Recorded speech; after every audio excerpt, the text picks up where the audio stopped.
Hello, in this video we will talk about chapter 15, multiplication of fractions.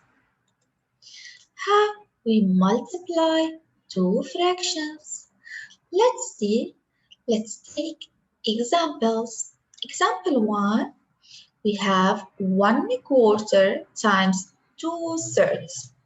To multiply two fractions, we have to multiply the numerators and multiply the denominators. So the numerators are 1 and 2. So we multiply them. 1 times 2 and 4 times 3 equal to 12. But after we get the answer, like we know, we have to see if we can simplify. We have 2 and 12, so we can simplify by 2. 2 divided by 2 equals 1, and 12 divided by 2 equals 6. But let's see the second example, but we have to solve using another method. We have to see if we can simplify before we multiply the numbers. So we check if we can simplify the first fraction.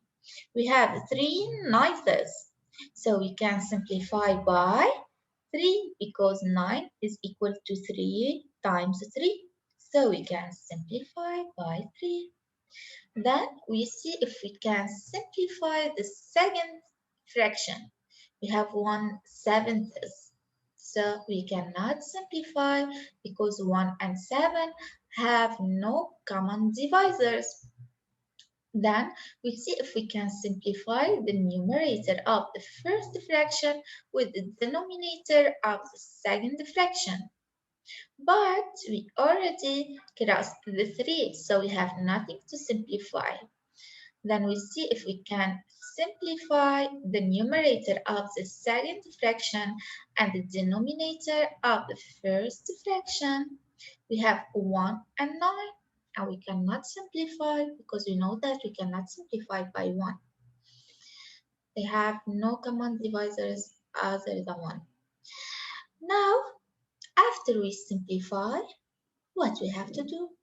We have to multiply what left in the numerators and in the denominators. We have 1, but we cross all the number 3.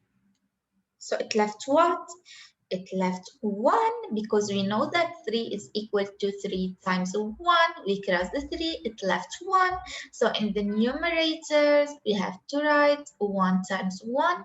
And in the denominator, it left 3 from the first denominator and 7 from the second denominator. So 3 times 7 equals 1 over 21. Let's take another example.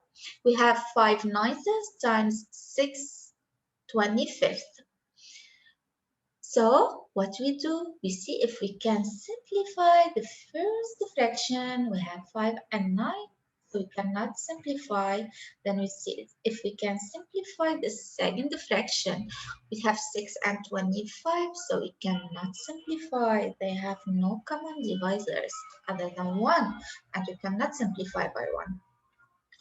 Then we see if we can simplify the numerator of the first fraction with the denominator of the second fraction. We have 5 and 25, so we can simplify by 5 because 25 is equal to 5 times 5. Now we see if we can simplify the numerator of the second fraction with the denominator of the first fraction. We have 6 and 9, so we can simplify by 3. 6 is equal to 2 times 3 and 9 is equal to 3 times 3, so we simplify by 3. Now we have to write what left in the numerator and in the denominator. From the first fraction, it left nothing, or it left 1 because 5 is equal to 5 times 1. From the second numerator, it left 2 because we simplified by 3. We crossed the 3, so it left 2. And the denominator, from the first denominator, it left 3. And from the other one, it left 5. So we write 3 times 5. And the final answer is 2/15. Thank you for watching.